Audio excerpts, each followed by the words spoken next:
Binisita ni Jethro si Moises. 18 kabanata.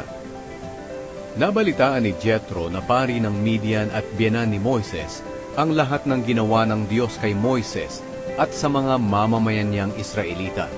Nabalitaan niya kung paano inilabas ng Panginoon ang mga Israelita sa Ehipto.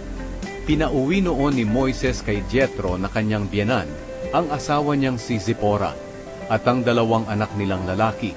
Ang pangalan ng panganay ay Gershom. Dahil nang ipinanganak siya, sinabi ni Moises, "Dayuhan ako sa ibang lupain." Ang pangalan ng pangalawa ay Eliezer. Dahil nang ipinanganak siya, sinabi ni Moises, "Ang Diyos ng aking ama ang tumutulong sa akin. Iniligtas niya ako sa espada ng Faraon."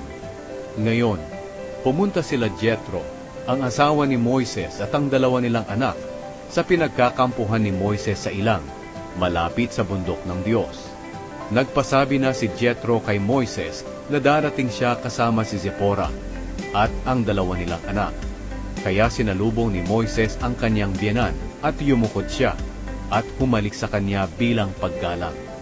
Nagkamustahan sila at pagkatapos pumasok sa tolda. Sinabi ni Moises kay Jethro ang lahat ng ginawa ng Panginoon sa Faraon at sa mga Ehipsyo para sa mga Israelita. Sinabi rin niya ang lahat ng paghihirap na naranasan nila sa paglalakbay at kung paano sila iniligtas ng Panginoon. Tuwang-tuwa si Jethro sa lahat ng kabutihang ginawa ng Panginoon sa mga Israelita nang iligtas niya sila sa kamay ng mga Ehipsyo. Sinabi ni Jethro, "Purihin ang Panginoon na nagligtas sa inyo sa kamay ng mga Ehipsyo at ng Faraon.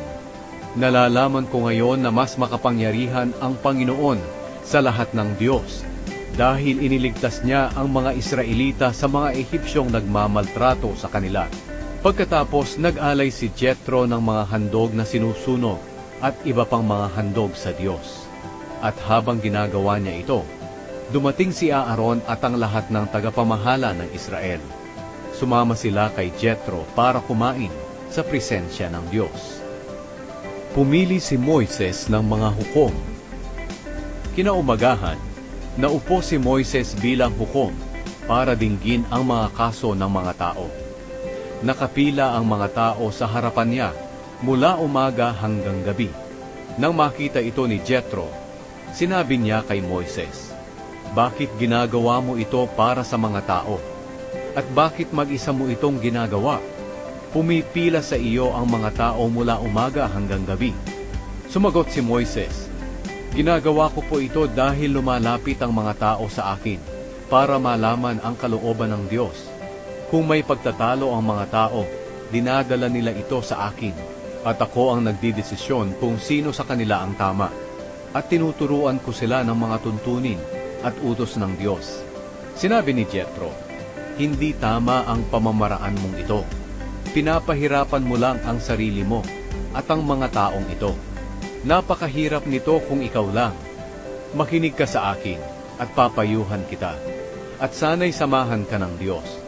Ipagpatuloy mo ang ginagawa mong paglapit sa Diyos para sa mga tao. Dalhin mo ang mga kaso nila sa Kanya. Ipagpatuloy mo rin ang pagtuturo mo sa kanila ng mga tuntunin at utos ng Diyos. Turuan mo sila kung paano mamuhay at kung ano ang gagawin nila. Pero pumili ka ng mga taong tutulong sa iyo. Dapat mayroon silang kakayahan sa paghuhukom. May takot sa Diyos, mapagkakatiwalaan, at hindi tumatanggap ng suhol. Gawin mo silang mga hukom ng grupo na binubuo ng 1,000, 100, 50 at 10 tao. Maglilingkod sila bilang mga hukom sa lahat ng oras. Sila ang magpapasya sa simpleng mga kaso, pero dadalhin nila sa iyo ang mabibigat na kaso. Sa ganitong paraan, mapapagaan ang trabaho mo dahil matutulungan ka nila. Alam kong ito ang gusto ng Diyos na gawin mo, at kung susundin mo ito, hindi ka na mahihirapan, at makakauwi ang mga taong ito ng mapayapa. Sinunod ni Moises ang ipinayo sa kanya ng kanyang biyenan. Pumili siya sa mga Israelita ng mga taong may kakayahan sa paghuhukom, at ginawa niya silang mga hukom ng grupo na binubuo ng 1,000, 100, 50 at 10 tao. Naglingkod sila bilang mga palagi ang hukom ng mga tao. Sila ang nagpapasya sa mga simpleng kaso, pero kapag mabigat, dinadala nila ito kay Moises. Pagkatapos noon, pinayagan ni Moises ang kanyang biyenan na umuwi at bumalik sa sariling bayan.